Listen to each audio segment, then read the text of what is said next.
Está começando agora mais uma edição do programa Esquina da Política. São 6 horas mais 25 minutos.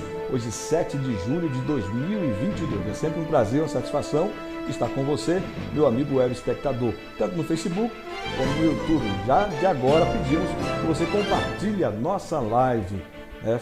Ajude-nos a chegar e alcançar o maior número de espectadores e de visualizações.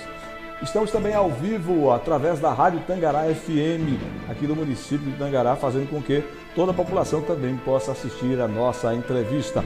Hoje temos aqui a participação especial, a nossa convidada, Cloriza Linhares. Ela é pré-candidata ao governo do estado do Rio Grande do Norte, pelo Partido Mulher do Brasil, é isso? Partido da Mulher Brasileira. Ah, tá. PMB. Partido da Mulher Brasileira. Muito bem.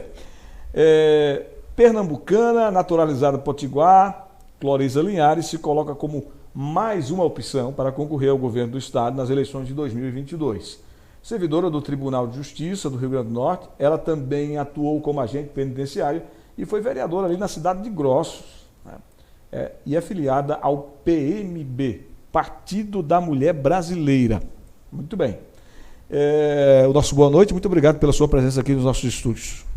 Boa noite, Nilson Lima, a todos os telespectadores que nos acompanham aqui no programa, né, Esquina da Política. É um prazer estar aqui com você. Muito obrigado. Qual a motivação dessa candidatura logo para governo, Cloriza? Por que não começar disputando um cargo menor, por exemplo, para a Assembleia Legislativa, né? Qual foi a sua motivação para sair logo para o governo?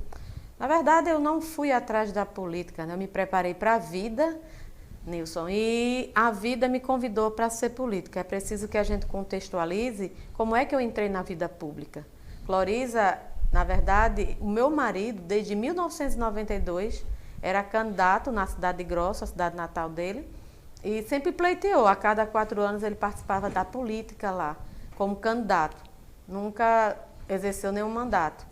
E eu brigava muito, eu era daquela pessoa revoltada. A política para mim é tudo ladrão, tudo não presta, tudo é mentiroso. Briguei muitas vezes com ele, até ameacei deixá-lo se ele não saísse de tentar ser político.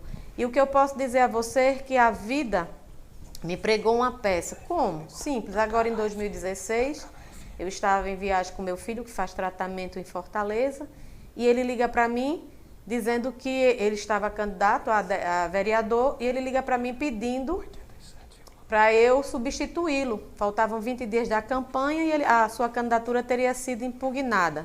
Por que a impugnação? Ele, delegado de Polícia Civil, teria que se afastar 6 meses, mas se afastou 3. E aí foi impugnado. E ele teve que substituir. Eu lembro muito bem que quando ele ligou, revoltado, você é doido, é?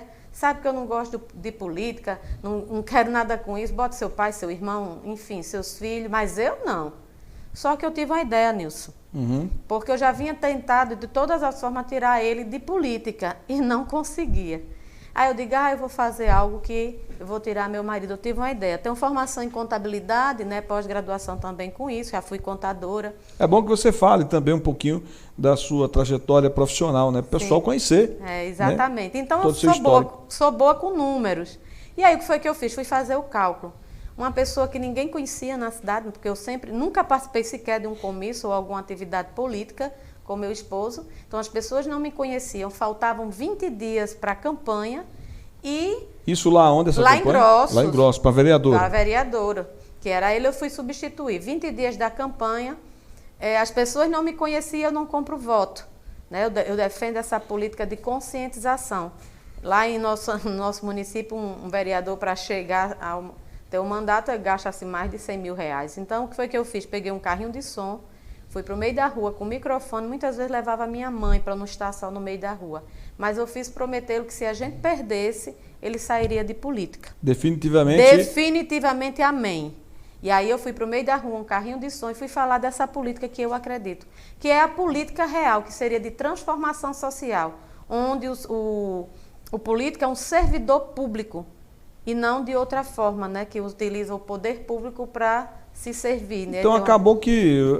o tiro saiu pela culatra. A política quem lhe chamou, lhe encontrou, né? Desse jeito. Aí fui a 3ª vereadora mais bem votada. Coisa boa, né? E aí... E me parece que logo depois você teve pretensão de ir para o cargo de executivo lá? Lá no cargo de executivo... Chegou a se candidatar? Cheguei sim. Foi uma candidatura... Eu me orgulho, né? As pessoas dizem, não foi eleita. Não ganhou. Eu digo, não, eu não fui eleita, mas eu ganhei. Porque eu fiz uma política limpa. Se você for olhar os vídeos, eu não comprei consciência de ninguém. Sempre estive à frente de todas as pesquisas e tive a oportunidade, graças a Deus, de sair com quase 1/3 da votação do município, para uma pessoa que só tinha 3 anos de vida pública, né? Então, assim, como foi ser a candidatura ao governo? O partido PMB, Partido da Mulher Brasileira, já vinha pesquisando, me procurando, e passaram 3 meses me convidando para ser pré-candidata ao governo do Estado. E eu relutei diversas vezes, mas, assim, diante da situação que a gente vive, diante do que a gente passou nessa pandemia e da minha responsabilidade, eu tinha a responsabilidade de aceitar esse convite, visto que as pessoas que colocaram o seu nome não me representam. Essas pessoas, infelizmente, para mim, não representam mudança. E o que eu digo muito, sabe? Que o percurso que você me falou inicialmente, por que não a carreira? Porque eu acho que a carreira política é o que acaba interrompendo o caráter da pessoa. Muitas viciando. Vezes, as pessoas acabam perdendo a sua essência quando inicia a campanha. Certo. Eu acredito que isso para mim foi um chamado de Deus. E tem uma questão também da vocação, né? E às vezes você tem um perfil mais para o executivo do que para o legislativo. Isso também influi. E tem esse lado também do plano de Deus, que às vezes a gente faz um plano, eu até falei isso ontem aqui, um plano nosso, particular, pessoal, mas a gente esquece de combinar ali com Deus, né? Tem um plano dele e ele coloca a gente em certas situações que a gente tem apenas que cumprir com aquilo que ele determina, né? Então chegou até você essa possibilidade de candidatura. E foi de pronto que você aceitou ou demorou ainda para analisar e definir? Como eu estava falando, né? Quando eu fui vereadora, eu não recebi salário. Certo. Foi uma das coisas que eu disse. E o salário fazia o que com ele? Ele era todo revertido em trabalhos sociais. Inclusive, tem um projeto Realizando Sonhos em Grossos, que é mantido. A gente já tinha esse trabalho. Então, no dia 30 de janeiro, a gente inaugurou a sede do Realizando Sonhos. Foi o primeiro mês de mandato. E lá tive a oportunidade de a gente oferecer médicos, exame, cultura, lazer, esporte. Isso desde quando? A gente começou em 2016, em julho, com a parte de escola de futebol. Então, quando alguém vê Cloriza, não está vendo uma aventureira, não alguém que está caindo de paraquedas, não. Já tem uma história, tem um trabalho realizado, um trabalho social, mesmo que seja ali no município do interior do estado, mas isso reflete como um princípio e um fundamento, até para você galgar outras posições, né? Exato. Então, já tem uma referência, né? Isso mesmo. A gente tem serviço prestado. Por que o projeto Realizando Sonhos? Porque eu sou a mãe de uma criança que nasceu com a síndrome rara. O duplo Y, característica comportamento antissocial, agressividade e predisposição para uso de drogas e vícios. Além disso, um atraso cognitivo severo, ele tem um QI de 60, para ser considerado débil mental teria que ser 59. Além disso, ele tinha TDAH, hiperatividade no maior alto grau. Além disso, problemas convulsivos. E ao longo do tempo, como a serva de Deus que sou cristã, e acredito nesse Senhor, né, que tudo pode, percorri vários estados de capitais do Nordeste e o diagnóstico era o mesmo. Aposente seu filho, porque não vai ler, não vai escrever, não vai ter uma vida normal. E o meu filho, para a honra e glória do nosso Senhor, hoje ele tem 30 anos, terminou o 2º grau, fez curso profissionalizando, tirou carteira de motorista, casou, trabalha. Coisa boa, né? E o QI, que era de 60, é de 85, 90. Então, ele é um milagre, é uma promessa que Deus nos deu, né? Amém. Então, primeira coisa, Cloriza é uma mulher de fé, coragem e perseverança. E esse projeto era algo que a gente começou pequenininho, é claro, com intenções de ampliar quando eu me aposentasse, porque eu entraria dentro dele. E aí, quando veio o projeto de Deus, que não foi meu, estar vereadora... Para confrontar com o marido ali... E o que aconteceu? Ele me colocou naquela condição, renunciei a esse salário, reverti para o projeto, e hoje ele existe até hoje, recursos próprios, nunca teve ajuda de governo nenhum.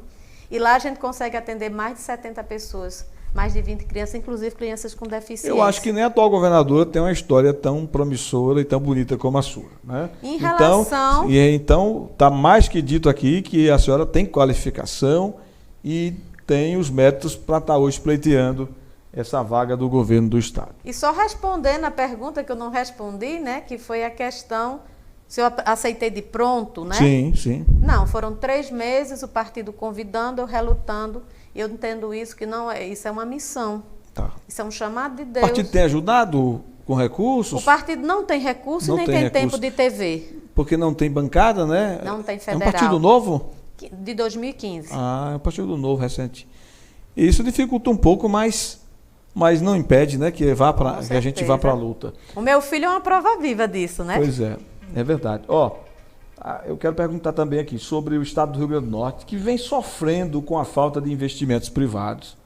E o governo não foi capaz de elaborar um plano de desenvolvimento econômico capaz de atrair novos investidores para o estado. Nesse sentido, qual é o seu pensamento?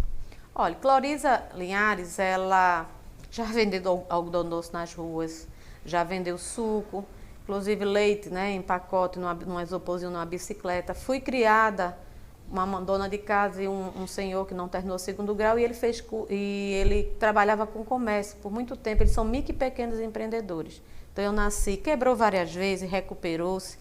Cloriza tem formação em Direito, Contabilidade, curso agora a minha 3ª graduação, que é Psicologia, mas a gente tem algumas pós-graduações. Temos 6 pós-graduações, dentre elas a gente tem Contabilidade Gerencial, a gente tem Gestão Pública, também tem Segurança Pública e Cidadania, além de mais 3. Então, o que é que acontece? Cloriza, como contadora que foi, abriu o escritório, trabalhou com recuperação de empresas, todo e qualquer gestor, seja da iniciativa privada ou seja do setor público, tem que se trabalhar com planejamento estratégico, coisa que a gente não vê. Primeiro, a gente não vê uma formação técnica por parte dessas pessoas, mas não tem problema. Que poderiam fazer uma equipe, né, que tem geralmente equipe, mas é preciso também ter boa vontade de querer transformar.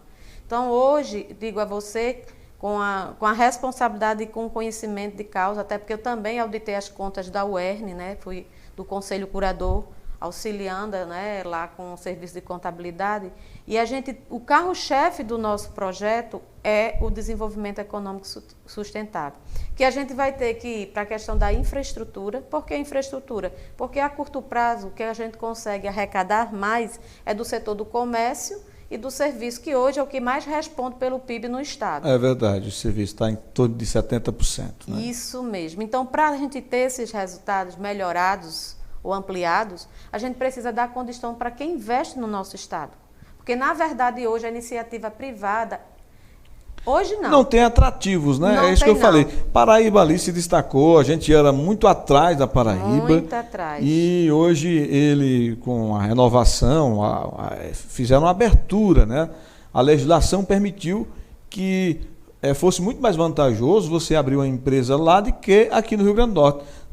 Eu cito um exemplo aqui do empresário bem-sucedido aqui do município de Tangará. Ele tem uma distribuidora de peças para motos. Sim. E ele tem aqui no estado, tem também na Paraíba e tem também lá no Ceará. E dos 3, o mais vantajoso para ele foi lá na Paraíba, porque há muitas facilidades e também o governo se interessa em ter uma parceria com o empreendedor.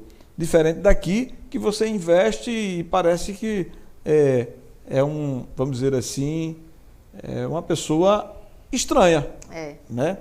Distante de tudo isso, que não vê a presença do governo. Não. Né? Infelizmente, há essa realidade.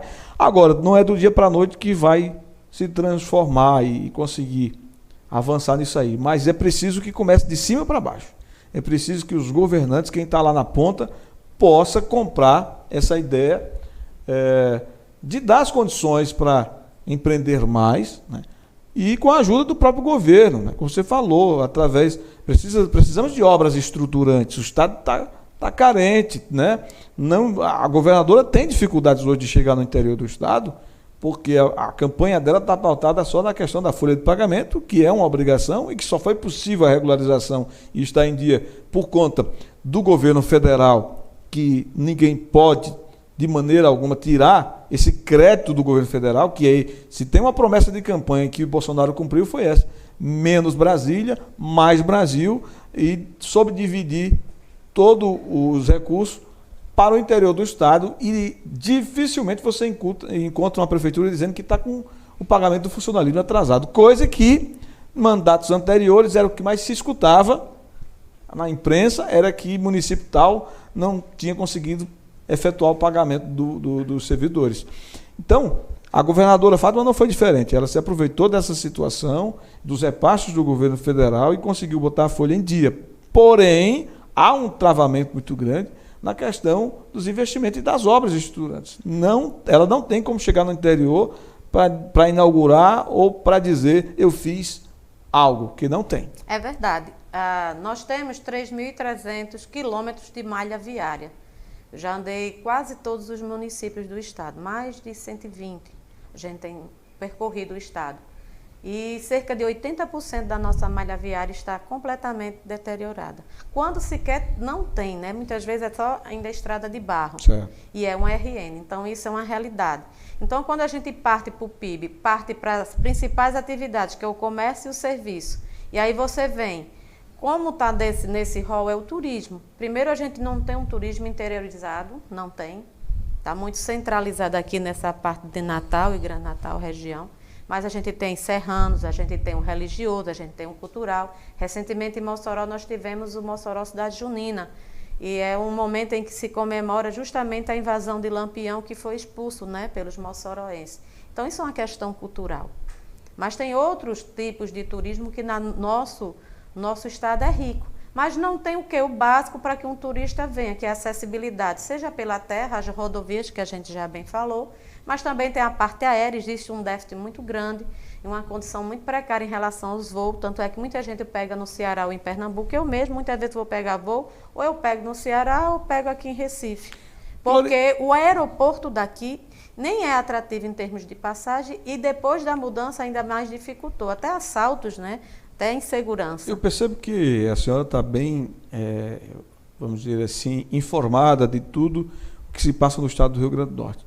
Mas, em especial, o que é que a senhora pretende fazer para dar esse boom, né, de desenvolvimento do estado do Rio Grande do Norte, sabendo que vai encontrar dificuldades, que o estado não está, vamos dizer assim, com a situação financeira capaz de ter os próprios recursos para investir, é preciso captar fora. De que forma a senhora pretende conseguir isso? Vai tentar fazer isso alinhando com por exemplo, o Senai, Fierne, né? Como é que a senhora pretende fazer? Olha, Clóris, eu tive 7 anos trabalhando com contabilidade, escritório, né? E nesse trabalho era recuperação de empresas falidas. E a cada 10 empresas que a gente trabalhava, pegava para recuperar, 7, 8. O problema da empresa era o quê? Desvio de dinheiro, estou falando de empresas privadas. Tirando, não voltava. E confusão de gestões, né? As pessoas misturavam o patrimônio físico com o jurídico. Então, a realidade do setor privado não é diferente do público. Então, todo e qualquer gestor que se propõe a colocar o Rio Grande do Norte nos eixos, o primeiro dever de casa é ter em mãos as contas públicas, coisa que eu já faço, já leio. Fazer, né? Um raio-x. Exatamente, a gente já sabe. Se precisa uma ressonância. Isso mesmo. E a partir daí fazer o quê? Fechar os ralos das corrupções que existem ali dentro. Então, quando eu auditava as contas da UERN, não é diferente, é uma conta pública, uma pequena prefeitura, o dinheiro que circulava na UERN em Mossoró chegava a ser maior do que o meu município Grossos, em arrecadação, em receitas. E o que é que a gente vê? A gente vê geralmente problemas em diárias, a gente vê problema em folha de pagamento, a gente vê problema com locação e licitações. Então, preciso fazer uma auditoria nas contas públicas de imediato, para começar a fechar os ralos que escoam o dinheiro público e não há uma contraprestação. Para você ter ideia, a gente tem 1 bilhão de obras paralisadas. Vou citar só um exemplo de uma obra, que é o terminal pesqueiro aqui em Natal, que desde 2009 tem 95% concluído, está fechado até hoje. E desde o ano passado se fala em abrir um leilão para que alguém venha administrar. E esse ano já foi desmarcados 3 leilões. Isso é dinheiro público paralisado. Isso é um prejuízo, é dinheiro rasgado e jogado fora. A senhora entende que para fazer todas essas mudanças precisa estar alinhavada com o legislativo. E a maior dificuldade do novato, e foi também para Bolsonaro, é justamente porque tem muito impedimento por políticos que tradicionalmente ali já estão mal acostumados e acabam dificultando o trabalho daquele governo que quer fazer o certo. Mas é preciso ceder, é preciso trabalhar em parceria. Como é que a senhora pretende fazer isso? Será um governo também com cargos que terão a participação de deputados?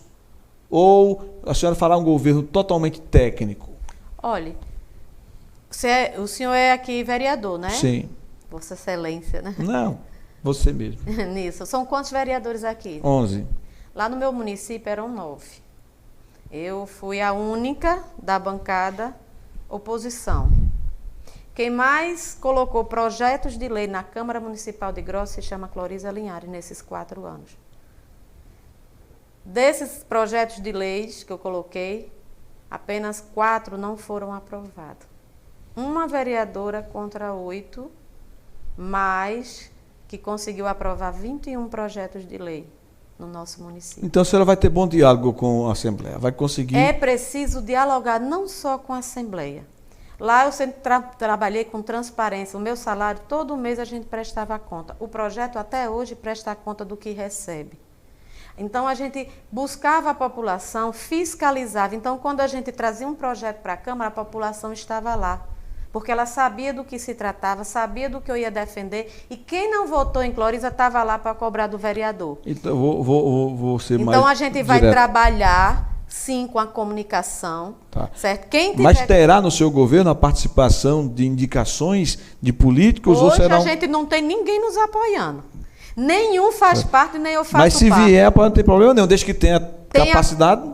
Desde que tenha um currículo que não esteja em envolvimento com corrupção e tenha qualificação técnica. Tem problema nenhum, há né? possibilidade. Sim. Não vejo nenhum problema. Então, a senhora Agora, tem requisitos.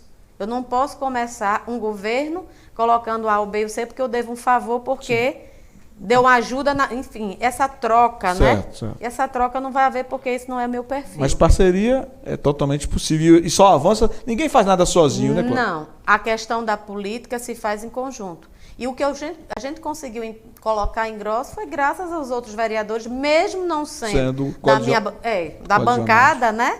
Mas que colaboraram para que trouxesse benefícios para a população. A gente falou um pouco aqui sobre a questão do emprego e renda, dos investimentos, mas na agropecuária, o que se pode fazer para estimular esse setor, que é um setor também importante, aí, eu acho que corresponde a 20%, 25% do PIB. É o menos, né? O menos, mas é importante também, precisa fomentar mais, poderia contribuir ainda mais se tivesse uma abertura do governo do estado, principalmente quando a gente fala no interior, com esses assentamentos que infelizmente não são subutilizados. Isso mesmo. Eu costumo comparar o Rio Grande do Norte a Israel. Clóvis, o que é que tem a ver? Muita coisa. Quando você pega o país de Israel, localizado em 2 grandes desertos, sem água, terra infértil, e que, em menos de um século, saiu de uma realidade em que vivia uma família com 10 litros de água durante o dia. Olha só isso. Precisa acreditar, precisa ter fé, né? Era a condição de Israel antes. Estive em Israel esse ano para constatar essa tecnologia e entender como eles saíram dessa condição miserável e hoje é um grande país e rico, um dos maiores do mundo. Então, Israel, diferente do Rio Grande do Norte, ele é menor do que o Rio Grande do Norte 3 vezes. É um pedaço pequeno e 2 grandes desertos sem água. Lá, para eles terem água potável, 95% da água potável deles vem do mar. São 5 usinas dessalinizadoras. E aí vamos para o Rio Grande do Norte. A gente tem terras férteis, em abundância, tem água com qualidade, entendeu? E tem mão de obra que está precisando apenas de um incentivo. A minha mãe é de famílias de agricultores. Então será um setor priorizado. Priorizado por quê? Porque essa produção tanto serve para fomentar a questão local. Hoje o Rio Grande do Norte... Você sabe que tem um instrumento muito importante ao longo dos anos, que foi a Emater. Sim. Né? E está abandonada, sucateada, não tem mais nem concurso para esse setor, enfim, os agricultores estão perdendo mais esse serviço que era tão importante, né? E aqui a nível de Itangará, vou dar só um dado, nós já fomos no passado, na década de 80, o terceiro município em arrecadação de ICMS por conta do algodão. Nós tínhamos aqui 3 usinas trabalhando 24 horas no trato, no beneficiamento do algodão. E também tinha plantação aqui, não só vinha de outros lugares, mas aqui também a gente plantava algodão. Mas com o bicudo, aquele tempo, e eu acho que não foi só o bicudo, foi o discreto. Todos tiveram falta de investimento, de incentivo do próprio governo, e eles foram deixando essa cultura. Mas eu conversando com extensionista, o amigo doutor Hilo Marinho, que é formado nessa área, e ele acredita muito que ainda é possível, nos tempos de hoje, se plantar algodão e prosperar com essa cultura, principalmente o geneticamente modificado, que é algo que a senhora poderia incluir no seu plano de governo, fomentar a cultura do algodão, retornar com isso no interior do estado. Não só do algodão. Dentro do nosso plano do governo, a gente está justamente contemplando essa questão do setor primário. Por quê? Porque hoje a gente tem toda a condição de ter toda essa produção que abasteça o nosso estado, porque grande parte ainda, né, de frutas e legumes vem da Bahia e do Pernambuco. E a gente tem condições de fazer isso, mas não é só o plantar na agricultura familiar, principalmente na questão de agregar valores através das indústrias. Por exemplo, hoje se colhe muito a questão da castanha do caju, mas não se aproveita muitas vezes a fruta. Mas poderia ter uma fábrica de doces ali, na região onde há maior produção. Por quê? Porque você vai agregar valores, aumentar a arrecadação, gerar emprego e renda. Mas aí você vai também na região do Vale do Açu, você tem outras frutas que tanto pode usar como polpa, pode usar como doces ou não, geleias, mas teria que trazer indústria. Então é preciso que a gente abra o mercado aqui para quem investe, para quem gera emprego e renda, e é o microempreendedor, segundo o Sebrae, em 2021, cerca de 78% da mão de obra empregada no país, e aqui no estado do Rio Grande do Norte segue os mesmos números, é o micro e pequeno empreendedor. E aí você fomenta a agricultura familiar, o que é que eles precisam? No mínimo, a questão da água, a questão do treinamento e qualificação. Uma cooperativa tem que ter um suporte por esses S's, né, os 5S, esse grupo que faz esse serviço, presta esse serviço, para quê? Para que dê o que eles precisam no que diz respeito à parte de contabilidade, à parte de documento e burocracia, porque quem trabalha com agricultura não tem esse conhecimento e isso acaba emperrando. Travando por quê? Porque eles têm que vender a atravessadores. Entendeu? E muitas vezes eles vendem do preço que o atravessador quer e as pessoas vão abandonando. Então é preciso ter uma política que viabilize que eles sejam produtores e chegue diretamente nessas pessoas, para que eles possam produzir e ter certeza que aquela produção vai ser escoada e eles vão ter o recurso. Rentável, né? Então o que acontece? Paralelo a isso, agregar essas indústrias que muitas, não, aqui é o algodão, mas a gente já passou por outras regiões que são outros tipos de indústrias que foram paralisadas e nunca mais voltar a funcionar, e que a gente, além da parte da agricultura, tem a parte mineral. Pois é. Que é outro fator também. Quase na sua totalidade, o PIB do Rio Grande do Norte, como a gente já comentou aqui, é basicamente constituído pela indústria, principalmente o setor dos serviços, né? O que fazer para gerar emprego e renda em nosso estado? Eu sei que não tem uma receita certa, mas para quem é candidato ao governo, precisa ter clareza, porque eu sou político e escuto muito. Vamos melhorar a educação, vamos melhorar a saúde, vamos gerar emprego e renda. Principalmente gerar emprego e renda. Mas como se faz isso? Como faz isso? Abrindo o mercado privado, a parte privada, né? O investidor, que quer e que gera renda é o investidor. Um mau político, um mau gestor faz o quê? Aumenta impostos, aumenta a arrecadação. Quem paga isso? O povo. Coloca numa situação mais miserável. Um bom gestor faz o quê? Atrai novos investidores para que possam ser novos arrecadadores. Muito simples. Se você tem uma mercearia aqui, que já recolhe um valor e já emprega 5 pessoas, se você tiver mais 5, você vai o quê? Aumentar a arrecadação, vai aumentar a mão de obra, os empregos e a renda. Então, como é que se faz isso? Criando políticas atrativas para que investidores daqui, pessoas daqui, queiram e tenham condições de começar o seu próprio negócio. Caso a gente não tenha o suficiente aqui, outros possam investir. Mas para isso precisamos desburocratizar.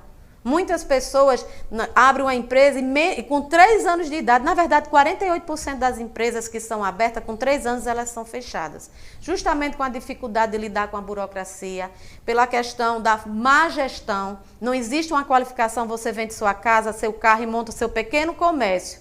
Mas você nunca trabalhou, nunca foi instruído para como é que faz para poder administrar aquele pequeno negócio. E aí a gente pode chegar como governo, qualificando, dando esse suporte. O Sebrae já tem um trabalho muito bom, né? Já houve algumas alterações na lei, inclusive a lei do micro e pequeno empreendedor, que foi entregue recentemente pela FEComércio, ainda está em trâmite. Então é preciso desburocratizar, destravar, para que a iniciativa privada possa realmente ser ampliada e, com isso, melhorar a receita, melhorar os empregos, o número de pessoas empregadas e a renda. Porque não é prefeitura, nem o Estado que vai garantir emprego para todo mundo, até porque tem um limite prudencial. Então, chega um momento que você não pode mais contratar e o Estado já está no seu limite. Então, é necessário que haja esse investimento e só quem é investidor entende isso. Eu sou filha e a gente tem algumas pequenas empresas e a gente vive e sabe como é difícil empreender no nosso país e no nosso estado especificamente. E quando você vai para a Paraíba e para o Ceará, é por isso que hoje está morrendo o comércio, os serviços estão caindo a qualidade. Muita gente saindo daqui indo para outros porque estados. Porque lá existe sim um ambiente atrativo para quem é investidor, mas o Rio Grande do Norte cada vez fica mais difícil. A começar pela segurança. Você abre uma pequena lojinha e é assaltado 1 ou 2 vezes, você muitas vezes não tem como se recuperar. É lamentável. Olha, são 7 horas em ponto, eu quero agradecer a sua audiência e dizer que nós estamos aqui contribuindo para que você tenha aí melhores condições de analisar e decidir o seu voto. Nós estamos aqui justamente possibilitando que você conheça quem são os candidatos, quem são os futuros governantes do nosso estado. Que relevância tem para a senhora o setor do turismo no estado, que atualmente, por conta da pandemia, ficou totalmente comprometido? O setor do turismo, como falamos anteriormente, é um dos fundamentais, né? E de curto prazo que pode se trabalhar de imediato. Mas eu penso que não está prejudicado não só por causa da pandemia, não.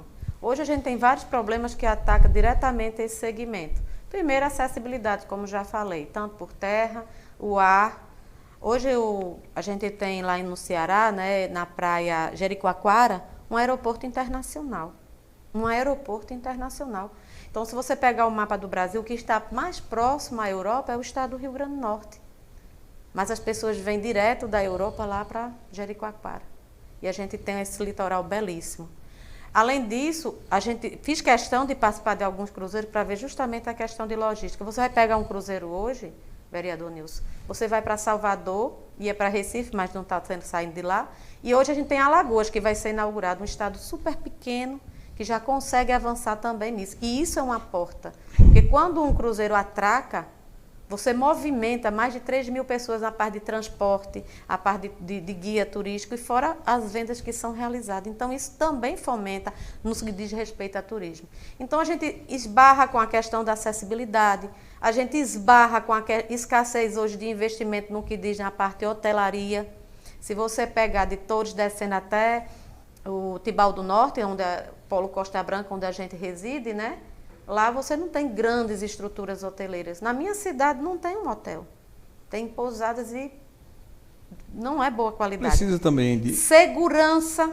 Você vai ali para Ponta Negra, o que há de assalto ali, infelizmente. Qual é o turista que quer estar no local e que você fica correndo risco e há uma sensação de insegurança? Você vai para o litoral ali também, vou voltar para o Ceará. E precisa vender melhor também o estado, né, na sua área turística, né? Nós temos muitas belezas naturais, mas que não existe investimento nem na propaganda. Não digo nem vender para nós mesmos, mas lá para fora, né? Não tem uma equipe específica. Talvez o governo pudesse, ao invés de ser uma agência de publicidade para divulgar o governo num todo, tivesse sim uma equipe contratada tão somente para dar vazão e visão ao turismo, né? Sim, eu estive visitando alguns países, alguns estados mais desenvolvidos do Brasil, né? Entre eles eu estive em Porto Alegre, estive lá também em São Paulo, e a gente vê lá nos aeroportos desses dois estados, dessas duas capitais, né, que são gigantes esses aeroportos, o que é que a gente vê lá? A propaganda de Jericoacoara. Venha, conheça Jericoacoara. E lá já apresenta as belezas, tem um telão muito grande passando toda a beleza. Mas aí você entra no Ceará, você tem acessibilidade, você tem boas estradas, boas rodovias. Eu conheço aquilo ali. Eu já fui de carro até a Bahia, pelo litoral, descendo, e voltei pelo sertão. Justamente mapeando, olhando, comparando as riquezas. E o Rio Grande do Norte é o mais rico e o mais belo. Mas não tem infraestrutura. Você sai daqui na divisa do Rio Grande do Norte para Paraíba, você já sente a diferença na estrada. No Ceará é a mesma coisa. Segurança. Hoje não há segurança. Hoje a gente vive assustado em todos os locais, até nos sítios onde a violência não chegava, agora está tendo a minha próxima pergunta, já posso até adiantar. A senhora já atuou como agente penitenciária e deve ter um conhecimento mais aprofundado da situação real da nossa segurança. O que fazer para passar para a sociedade a tão falada sensação de segurança? Nós não temos mais essa sensação. É verdade. Eu sou casada com um delegado de polícia civil há 30 anos. Ele de profissão tem cerca de 25 anos de profissão. Eu fui policial penal 5 anos na minha vida. Trabalhei no presídio, na Mário Negócio, na cadeia pública de Mossoró. Passamos por rebeliões, vi colegas meus serem mortos, enfim. Então a gente vive a segurança, e uma vez sendo da segurança, nunca deixa de ser. Se a gente passar por uma situação de assalto, com certeza, se o bandido descobrir que eu sou um ex-policial penal, eu vou ser alvo deles, porque a gente nunca deixa de ser. E o que é que falta? Muita coisa, porque a segurança pública, ao contrário do que as pessoas pensam, não é uma viatura no meio da rua. A segurança pública, ela começa na base. E falo isso baseado no quê? Na minha monografia, um material de pesquisa científica que a gente fez. Quando eu estive no presídio durante 5 anos, eu coletei dados em todos os 5 anos. E quando eu fui fazer a minha pós, né, em Segurança Pública e Cidadania, e o que é que eu vi dentro dos presídios? Cerca de 95%, vereador Nilson, é oriundo de famílias desorganizadas, em que a figura masculina não existia, ou quando existia, eram o pai ex-presidiário, alcoólatra e pessoas que batiam nas suas companheiras. Cerca de 85% sequer tinha terminado o Fundamental 1, a maioria só sabiam escrever o nome. Cerca de 85% da população carcerária não tinha profissão. Eu perguntava, qual a sua profissão? Aí eles diziam, carroceiro, flanelinha. E cerca de 80% viviam com a renda de meio salário mínimo numa casa de, em média, 4 a 5 pessoas. Então, a gente percebe que quem chega lá são pessoas que param por situações difíceis, pessoas que não têm escolaridade, não têm profissão, não têm uma condição mínima de renda e, acima de tudo, ainda tem uma desorganização na família.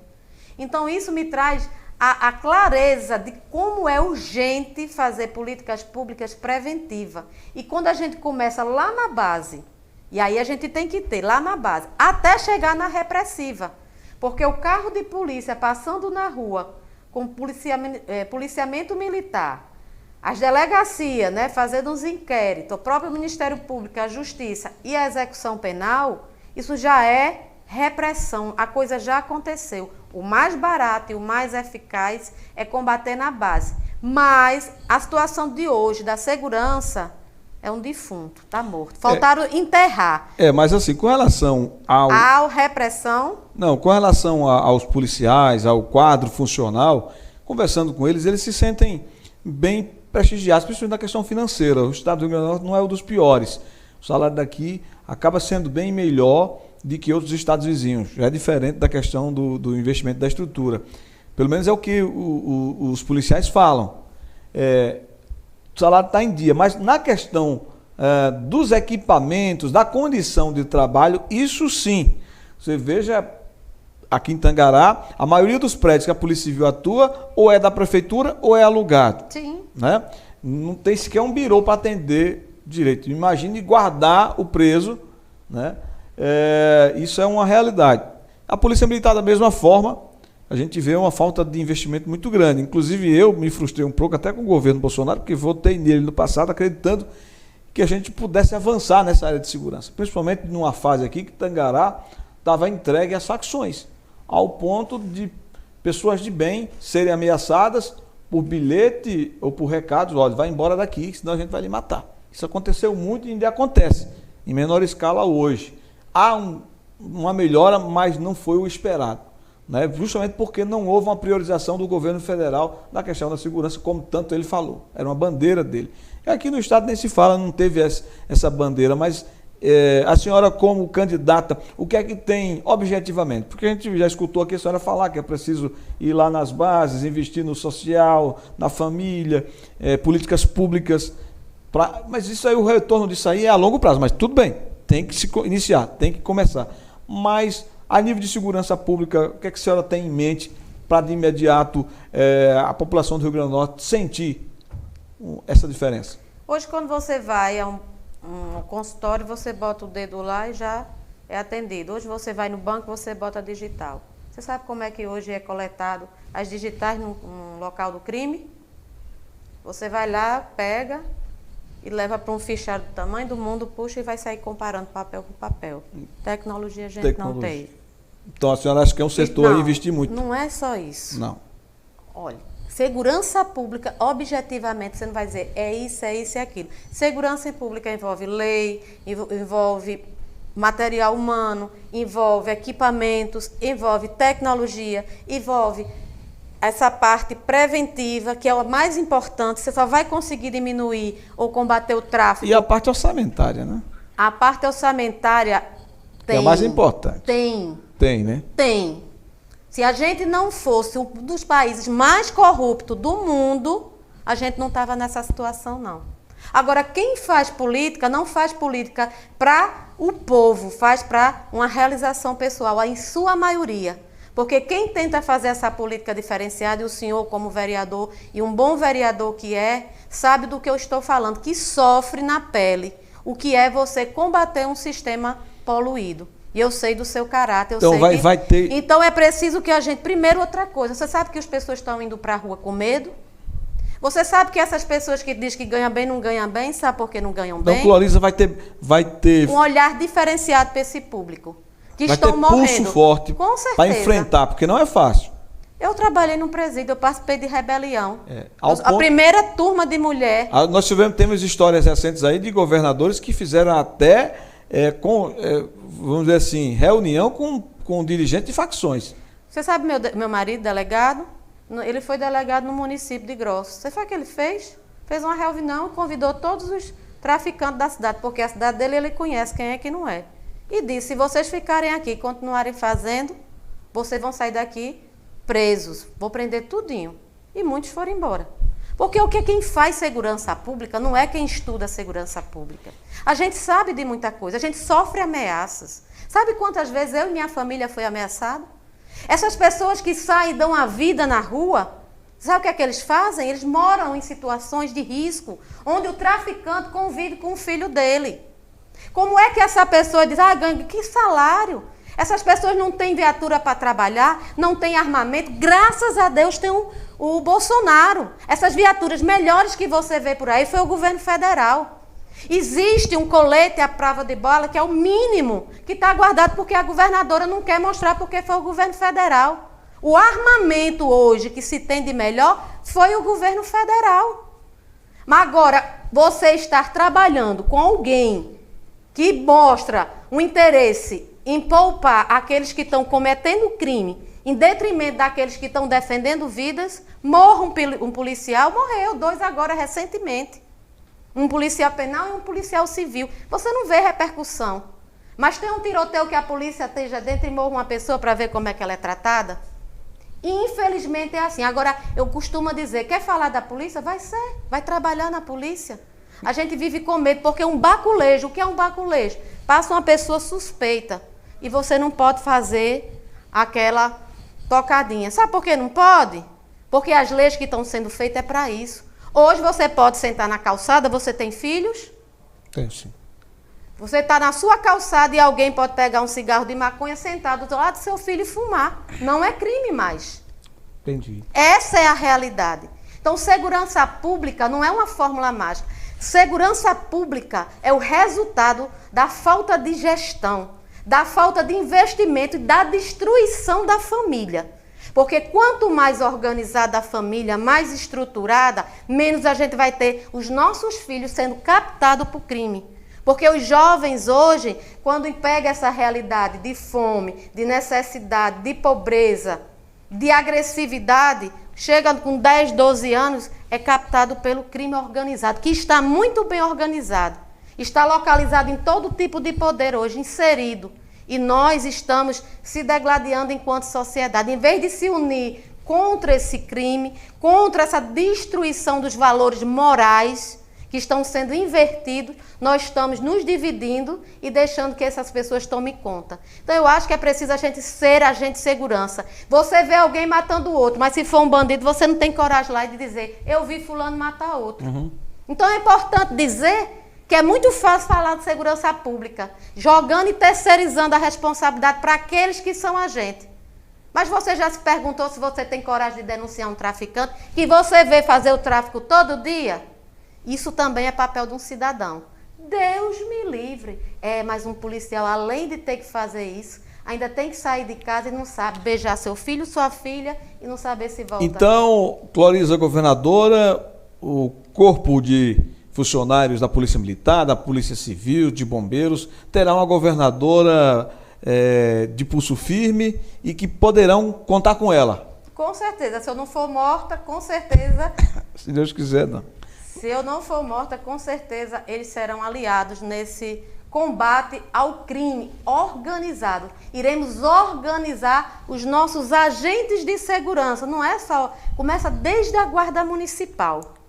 Guarda Municipal, que é competência da Prefeitura. Sim. Mas precisa do apoio, né? Aí entra o quê? A tecnologia e a inteligência. Então, é preciso que haja uma rede de comunicações e que as pessoas passem a se unir em prol de algo maior. Combater o crime e deixar a sociedade mais segura. E Muito não bem. se faz só. São 7h17. Quero falar agora sobre educação. Oh, coisa boa. O que fazer para avançarmos, tanto com uma melhor estrutura física das escolas, muitas delas aí estão há anos sem uma reforma, como na qualidade do ensino, que segue de forma enlatada do governo federal. O governo do estado pega o que determina o governo federal e implanta e não é de forma a contento, né? Não. E que já não entusiasma mais o aluno. É preciso um ingrediente a mais aí para a gente motivar o alunado a ter prazer na leitura, na sala de aula. Há hoje um desrespeito muito grande. Eu que trabalho, eu sou funcionário público e trabalho ali na Secretaria da Educação e vejo essa situação desagradável de professores que são desrespeitados pelo aluno e vice-versa. Às vezes também professores que não estão ali com a qualificação em dia e estão nem aí, mas eu acho que não faz nem mais o plano de aula em casa. É a Navantu. E com todo o respeito que eu tenho, não são todos. Evidentemente nós temos grandes profissionais, grandes professores que sabem dessa realidade e tiram leite de pedra.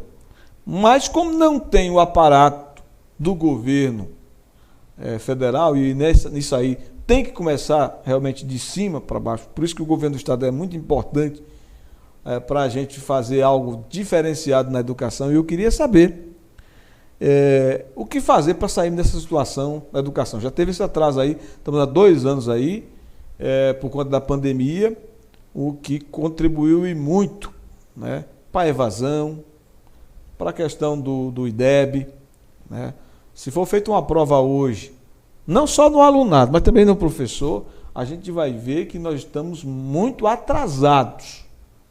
E olha se não passarmos vergonha, né, diante da nossa sociedade. Mas é preciso, consciência disso nós já temos. O próprio professor, o próprio educador, quando a gente fala, todos têm consciência de que a educação não vai bem. E nós temos pessoas qualificadas no meio, estudiosos, mas o que fazer? De que forma o governo do estado pode contribuir para que a educação, que é de responsabilidade dele, possa melhorar? A educação hoje do estado corresponde mais à questão do ensino médio, né? Ensino médio. Que era o antigo 2º grau. Eu também Isso. Já fui, né, professora há vários anos, graças a Deus. Lecionei numa turma noturna, em que as pessoas trabalhavam, então a gente, à noite, tinha muitos problemas com a questão da embriaguez, alguns usuários de droga nas escolas que eu lecionava, então a gente via, né, uma situação muito difícil, e essa realidade do professor faz parte da nossa vida. Mas ao longo da minha vida, né, em relação ao meu filho, que teve essa síndrome rara e que venceu, Deus me apresentou um instrumento muito importante, que quando eu estive vereadora, eu levei a mais de 100 municípios dando palestras, geralmente nas semanas pedagógicas, de forma gratuita, é claro, e apresentando uma coisa chamada psicomotricidade relacional. Eu, hoje, sou psicomotricista relacional. Desses mais de 100 municípios que nós apresentamos o projeto, conseguimos aprovar em 10, incluindo a Grande Natal e Mossoró. Larisa, o que é a psicomotricidade relacional e por que isso tem a ver com a educação? Tudo. A psicomotricidade relacional, ela não foi colocada, implementada a nível experimental, não foi de cima para baixo. Pegou da parte de baixo para cima, pegando a parte do Fundamental 1, que pega mais a questão da educação a nível município, né? E a nível médio, que algumas escolas estaduais também fornecem. E lá em Fortaleza, o prefeito, a nível de experiência, pegou cerca de várias escolas municipais, ele escolheu as de maiores índices de violência e menores índices de aprendizagem. Aonde ficaram essas escolas? Em favelas. Então, eu acompanho, porque eu sou voluntária nesses trabalhos no Ceará, e a gente conseguiu em 1 ano, Nilson, em 1 ano, diminuir a violência dentro dessas escolas em 50%. E essa violência entre alunos, entre professores e entre corpo técnico, que tem a merendeiro, enfim, outras pessoas que fazem parte da escola. Mas também conseguimos melhorar em quase 48% a questão cognitiva das crianças, limite. Então, assim, foi um trabalho de vários aspectos. Meu filho é resultado dessa ferramenta. Então, isso vai estar em efetivação, porque lei não adianta. Porque Natal é lei, mas não saiu do papel. Então, Cloriza, uma vez governadora, a psicomotricidade relacional vai estar lá. Porque essa metodologia atende de forma preventiva nas escolas, na área da educação, mas também vai para a parte da saúde, que é as pessoas com deficiência, e também vai na parte social, de estruturação. Lembra do que eu falei da segurança pública, da base? Ela entra também dentro dos CRAs da vida para fazer. Também. Vai contribuir também. Então, as escolas, eu não entendo como é que essa governadora pegou esse período de pandemia, as escolas estavam como? Fechadas. Eu também não entendo, porque... Não tinha merenda escolar. Tinha merenda escolar sendo gasto dinheiro com merenda? Podia ter aproveitado esse tempo todinho para quando voltasse entregar uma outra realidade, as escolas já reformadas, e não foi o que aconteceu, né? Pois é. Nilson, vereador, o senhor não é governador, mas se o senhor fosse, durante esse período que as escolas estavam fechadas, você não está tendo um gasto material de limpeza, merenda escolar, concorda comigo? Concordo. A senhora não acha que o governo poderia também diminuir, o Estado precisa diminuir de tamanho, e no caso da educação, por exemplo, não estava na hora de municipalizar o que é hoje do Estado, por exemplo, essas escolas, o ensino médio, passar essa responsabilidade para o município, é claro, repassando também recursos para isso, mas na ponta aqui era mais fácil os prefeitos lidarem com isso, e o governo ficar, é algo a se pensar, o governo ficar com a parte técnica da educação e investir mais nesses institutos técnicos e tentar aí passar essa responsabilidade para os municípios, é claro, com muito estudo, com muito trabalho. Isso fica só uma ideia aqui, mas é claro que nem todo governo quer tirar do seu poder, né, essa estrutura. A gente está falando aí de uma estrutura gigantesca de profissionais, né? Isso é mais complicado. É mais complicado. Que vai envolver também a Assembleia, né? Você sabe que vai envolver a questão legal, isso vai ser muito mais complicado, ainda mais para mim que vou pegar o Estado dessa forma. Embora seja uma sugestão. Seria muito bom que o senhor se colocasse candidato a deputado, né? Que é uma forma de colaborar. A gente tem, mas infelizmente não é algo fácil, né? Não é fácil. Mas é preciso. Então, assim, vejo hoje alguns modelos que isso vem com esse parte conjunto com o governo federal, em que as escolas, né, que competência do Estado, geralmente envolve ensino médio, né, que é o 2º grau. Isso. Mas alguma parte, por exemplo, os engrossos, o Fundamental 2, lá na escola estadual, também é contemplado pela uma escola estadual, que às vezes o município também contempla, né? Dependendo, já tem algumas vezes eles misturam isso. Mas assim, eu defendo hoje que é possível, primeiro, reorganizar, reestruturar as escolas, tornar um ambiente que você entre e se sinta bem, porque você entra é uma coisa feia, isso. É uma coisa triste, é um ambiente pesado, a vontade que você tenha de sair é sujo. Então, isso já espanta de imediato. A gente ocupa hoje no Brasil... E padronizar, né? Sim. Não tem sentido, no mesmo estado, ter uma escola muito bonita e bem estruturada e no município vizinho ter uma caindo nos pedaços. Não justifica isso. Se você for ao Ceará, eu tenho que ir para o Ceará novamente. As escolas estaduais, elas são todas padronizadas, como você bem colocou, vereador Nilson. Muito bom. Então, você cria esse padrão. Dentro dessa escola, que hoje já é uma realidade no Brasil, você consegue oferecer o estudo, né, o ensino normal, mas também incluir dentro dessas escolas a questão técnica. Hoje já existe esse modelo híbrido. Sim. Em alguns sem estados. necessariamente estar fazendo novos prédios que demanda muito dinheiro, exatamente. né? Por exemplo, aqui no Severino Bezerra, durante a noite não tem aula nenhuma. Está ocioso o prédio, né? Pronto. Então, o que é que você pode fazer? À noite, de repente, abrir um espaço para música, cursos técnicos, alguma questão até de cultural, esporte, alguma coisa que envolve e tira os jovens de onde? Lá fora. Então, as escolas precisam ser reestruturadas, elas têm que ser um ambiente que você se sinta bem e queira voltar, coisa que não é atrativa. É preciso que haja um trabalho a nível como a psicomotricidade relacional, que vai motivar a equipe técnica, porque tem essa função, mas que também trabalhe as crianças, os jovens, para que eles possam trabalhar limite, autoestima, até porque tem muitos jovens hoje depressivos, né, suicidando. Tem criança com 10 anos se suicidando, amigo.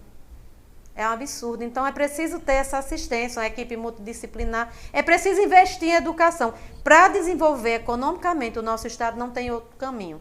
É educação e tecnologia. E o exemplo, volto para Israel, que investe 4,6% do seu PIB em educação e tecnologia. Por isso que é o país que é hoje. E o Brasil, 0,75%. São 7h31. Eu vou entrar agora numa esfera mais política, tá? A gente falou já mais do administrativo. O que fazer para, em pouco tempo e com pouco recurso, se tornar uma mulher conhecida e popular no cenário político do Estado, visando as eleições de outubro? O que fazer? O que fazer? Primeiro, orar a Deus, né? Que como isso é um propósito de Deus, muita gente não entende isso, porque eu não estou aqui por vontade própria, eu estou aqui porque é um chamado. E há uma responsabilidade social. Aqui existe um interesse de causa, transformar o nosso Estado economicamente sustentável. O que é que a gente tem feito? Participando de vários segmentos, né? Como policial penal, então a gente conhece, tem pessoas na área da segurança, né? Conhecidos e conhecem o nosso trabalho. Na área da educação. Sou uma mulher que faço parte de grupos, amanhã a gente vai estar, né, numa live com as mães lá de Mossoró do autismo, né, que defendem. Então, a gente faz parte dessas associações que defendem as pessoas com deficiência. Nós somos cristãos, então a gente tem ido às igrejas. O maior desafio é Cloriza se tornar conhecida. E o que a Cloriza tem feito? Redes sociais, pé no chão, andar do Estado, indo às igrejas, indo às associações. Hoje eu fui para um assentamento, passei a manhã conversando com os assentados. Eu sou filha de uma mãe que ela foi criada na agricultura, né? Minhas tias moram ali na São Romão, na Maísa, né? Eles são assentados e também sobrevivem disso. Então, minha história tem a ver com isso. Então, hoje a gente tem procurado essas pessoas, o povo, e pedido, né, que essas pessoas propaguem, visitem nossas redes sociais. E um espaço, né, que a gente desde já agradece, Nilson, é um espaço como o seu aqui do programa da Esquina da Política, que é um espaço que Deus tem abençoado, né, tocado pessoas como você, que de alguma forma nos encontrou e fez o convite, porque o nosso desafio é o Estado conhecer que existe uma opção diferente de tudo que se teve até hoje para governo do Estado. E esse desafio vai ser vencido pela fé e pela força, coragem e determinação de percorrer esse Estado e falar com o maior número de pessoas que possam nos ouvir. Eu acho que o grande aliado seu vai ser, sim, as redes sociais, né? É onde você vai ter que se diferenciar dos demais, trabalhar de forma mais acelerada ainda, já que você não tem tempo de PV, né? Tempo de rádio, né? E nem TV também. Nem TV. É difícil, mas... Mas a gente tem coligações, viu, amigo? A gente já está com o Patriota. Sim, o Patriota, né? Também. E tem outros conversando. Muito bem. Fale-me dessa decisão repentina de apoiar Bolsonaro para presidente. Né? Foi pensado no Brasil ou foi pensado estrategicamente em agradar e agregar o eleitor bolsonarista? Olha, o que está... eleitor esse que estava órfão, né, de candidato aqui no estado, com a saída de Haroldo Azevedo. Esse eleitor fica sem identificação, até porque Fábio Dantas, apesar de dizer que vota em Bolsonaro, mas não se identifica, né, com esse perfil patriota. Nilson, quem for acompanhar Cloriza e for voltar às entrevistas que está lá nas nossas redes sociais, a gente sempre falou que a gente pensa que a polarização é algo muito ruim, prejudicial. Por que eu digo isso? Porque quando você polariza, você perde a visão dos demais pré-candidatos ou candidatos que possam ofertar uma proposta mais interessante. Concorda comigo, Concordo, vereador? Sim, desde o início eu achei isso também. A polarização sempre achei prejudicial. Tanto é que as pessoas me cobravam um posicionamento. Eu disse, não, eu tenho um trabalho maior, que é lançar, né, e ser conhecida no Estado como pré-candidata ao governo, e o Estado do Rio Grande do Norte tem muito problema. Mas à medida que for avançando, a gente vai ver. E o que é que acontece? Polarizou. Não foi Cloriza que escolheu esse cenário. E eu sou uma mulher de posições. Você não pode ficar em cima do muro. Não. Você tem que ter um posicionamento. Aí eu sou cristã, sou conservadora, defendo a família. Você viu aí como eu defendo a família. Sim, Casada sim. há 30 anos, lutei pelo meu casamento 25, mas para a honra e glória do nosso Senhor, hoje estou muito bem com minha família. Amém. Amo a minha pátria, daria minha vida pelo meu Brasil, e eu conheço outros países, mas eu não troco meu Brasil por nada, e amo a Deus sobre todas as coisas. Quem é que melhor representa tudo isso? Pois é. Presidente Jair Bolsonaro. O Estado do Rio Grande do Norte nunca recebeu tantos recursos, nem tantas visitas de um presidente como o atual. E aí, fiz questão de chegar, né, e dizer, presidente, eu estou pré-candidata a governo do Estado. Eu voto no senhor e apoio o senhor aqui. E ele agradeceu naquela visita que houve. Não poderia fazer diferente. Precisava que ele soubesse que Cloriza Linhares existe e que ela vote e apoie a ele. Porque esse é um papel Depois de quem desse tem dia, alguém posicionamento. ligado ao presidente, algum assessor, voltou a entrar em contato com a senhora? Olha, ele voltou a agradecer através de um... De interlocutores? Deputado Girão. Sim, sim. Ele mandou agradecer e depois disso, inclusive ele vai vir novamente para a Marcha de Jesus. É porque Bolsonaro é o meu candidato, mas eu sou serva de Cristo. Vou estar na marcha.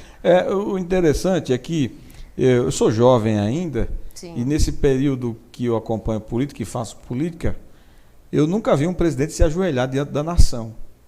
E isso me chamou muito a atenção. Se você vê esses outros países aí, não se vê. E ele já fez isso muitas vezes. Frequenta todas as igrejas, tem um diferencial nesse sentido, apesar de ele não ser evangélico, ele se julga católico, aí já tem no contraponto a esposa, que é bastante fervorosa ali, né? Evangélica, mas não é isso que determina o meu voto para ele. Eu também vou decidir votar em Bolsonaro. Diante dessa polarização, a gente tem que escolher um lado, é isso que tem, e ele tem muitos pontos positivos. Muitos. Né? Não é fácil administrar um país desse porte, mas ele tem conseguido sim, principalmente nessa área de valores, de família, né, de pátria, defender muito bem. E eu tenho certeza que a senhora, ao anunciar que vota em Bolsonaro, abriu uma possibilidade grande desse percentual do eleitorado ligado a Bolsonaro aderir à sua campanha, porque o nome da senhora é muito recente, ainda é novo, tudo está começando a partir de agora, e quando começar a campanha propriamente dita, eu acredito que esses números dessas pesquisas vão se modificar, né? E muita gente vai surpreender com Cloriza Linhares, tá? Vamos continuar aqui nossa entrevista.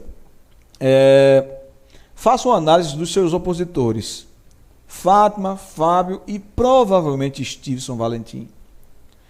Porque o eleitor não deve votar neles? Olha, eu penso diferente. Eu acho que o eleitor tem que pensar, por que votar em Cloriza? Eles é resultado disso. Por que eu preciso votar em Cloriza? Porque Cloriza não tem um sobrenome. Porque Cloriza não tem uma carreira política, vocês podem pesquisar aqui, tem a mácula, alguma coisa que desonre. Porque Cloriza é mãe, porque Cloriza é cristã, porque Cloriza respeita as diversidades. Independente da escolha sexual, a religião, um governo do Estado ele precisa demonstrar respeito. Porque é esse respeito que vai garantir a segurança ou de um homem, ou de um hétero, ou de um ateu, ou de um cristão. E é esse o papel do Estado. Eu tenho as minhas convicções, mas a gente tem que ter responsabilidade e respeito. A gente tem que ter a qualificação técnica para colocar esse Estado nos eixos que não estão. É preciso chegar lá sem amarras, sem compromissos, porque muitas vezes as pessoas chegam lá, posso até pensar em fazer alguma coisa, mas está assoberbados de pessoas que vão sugar da máquina. Foi assim a condição que criou para que estivesse no cargo. Então, Cloriza não vai chegar dessa forma. E Cloriza tem uma história de vida, sim, diferenciada. Professora, policial penal, contadora. Mãe de uma criança deficiente que venceu a excepcionalidade, passou fome. Empreendedora junto com a sua família que quebrou várias vezes, passou necessidade. Estudou a vida toda em escola pública. Psicomotricista relacional, trabalhando nessa parte de reorganização familiar. Então, é uma mulher que vai fazer diferente, porque a história de vida comparada a essas pessoas é diferente. Então, não poderia ser diferente. Se esse sentimento chegar à maioria dos norte-riograndenses, pode acontecer o que aconteceu com Stevenson, que era uma pessoa totalmente impopular e, na própria campanha, utilizando das redes sociais, com zero de recursos, virou senador do estado do Rio Grande do Norte. Por que não Cloriza virar governadora, né? Exatamente. Tivemos recentemente um caso que trouxe aqui no estado a discussão do tema aborto. A senhora é a favor ou contra a legalização do aborto? Me fale também dos seus princípios cristãos, até que ponto isso pode ajudar nas suas decisões, caso seja eleita. Olha, deixar bem claro, as pessoas querem polarizar as coisas, é incrível. Principalmente depois que eu me posicionei como eleitora de Bolsonaro. Primeiro, as críticas que eu queria pegar a onda. Eu não preciso pegar a onda não, porque eu não sou carreirista, não estou preocupada, porque se o povo não desejar eu como governadora, não tem problema, eu vou continuar a minha vida e com minha família, tranquilo. A minha responsabilidade é transformar o Estado, usando isso que Deus me preparou durante a vida. E eu estou me disponibilizando para isso. Ao contrário, recebi muitas pedradas pelo fato de ser cristão.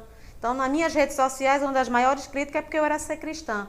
Poxa, se amar a Deus sobre todas as coisas e ao próximo como a ti mesmo é um defeito, que eu continue com esse defeito. Então, fui muito agredida em relação a isso, mas é preciso ter posicionamento. Concorda comigo? Sim, perfeitamente. Então, Cloriza vive isso, e eu perdi muitas coisas. Não, você ganhou muito. Eu perdi muito também. Mas independente de ganhar ou perder, é preciso você ser você e ter posicionamento. A grande realidade é isso. A gente viu que Steve conseguiu realmente um fato e derrotar duas pessoas. Quem eram as pessoas que estavam concorrendo? Garibaldi, né, de um lado, não era? Era. E Agripino também estava. A Agripino é federal. Era. É para o governo, não. Senado. Para o Senado. Para o Senado, não. Agripino foi candidato ao governo, a deputado federal. Foi Garibaldi. Foi Garibaldi, teve outra aí que eu não lembro também. Pronto.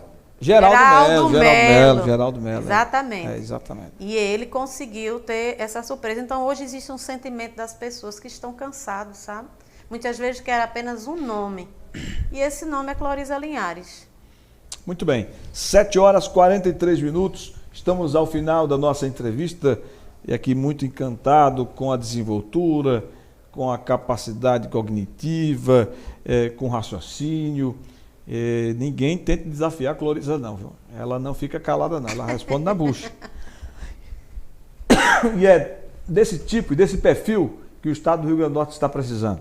Mulher ou homem, o importante é ser probo, ter moral, ser família, defender a pátria e tudo isso, essas atribuições, Cloriza tem. E a nossa entrevista apenas está contribuindo para que você possa se familiarizar e decidir o seu voto nas eleições de outubro.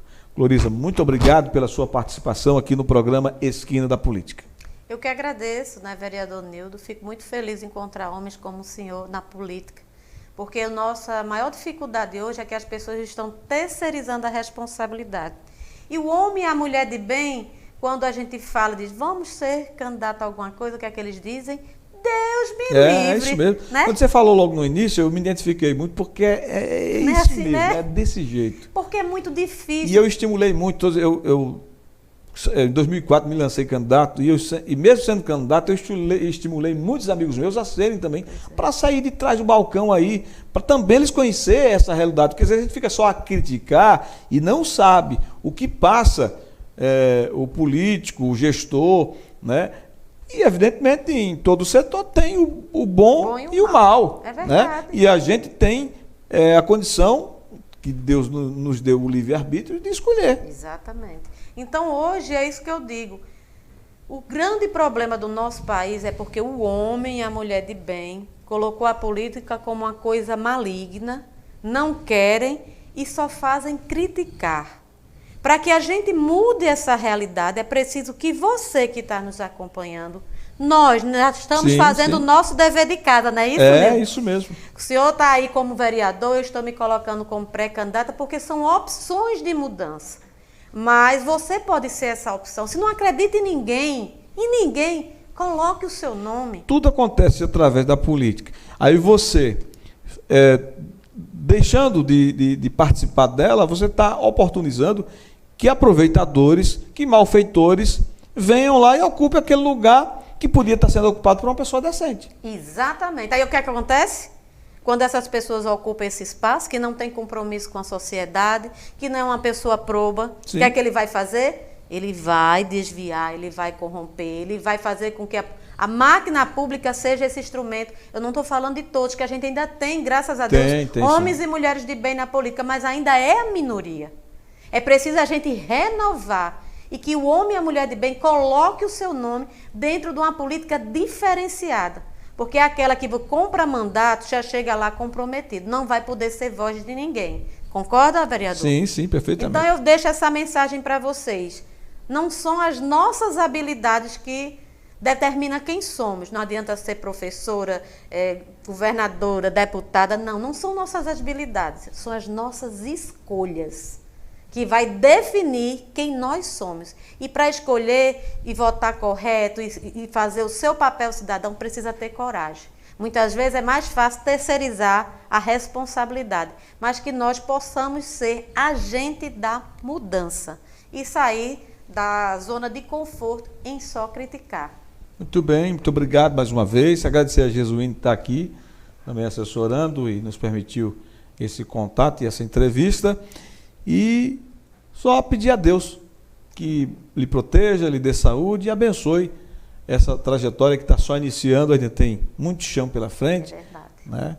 Mas o que Deus traçou vai se cumprir. É só esperar e aguardar, e o que ele determinar, a gente tem que aceitar, né? É assim o plano de Deus. Muito obrigado a todos vocês. Deus abençoe os nossos web espectadores, né? Eu sempre costumo aqui dizer que a gente não pode, de maneira alguma, amanhecer sem se conectar com Deus, sem ter aquele momento de conversa com Deus, né? E isso eu faço todos os dias e aconselho que você faça também, independente da sua religião. O Deus é um Deus único e eu tenho certeza que a sua situação vai passar a ser bem melhor a partir do momento que você buscar a Deus sobre todas as coisas.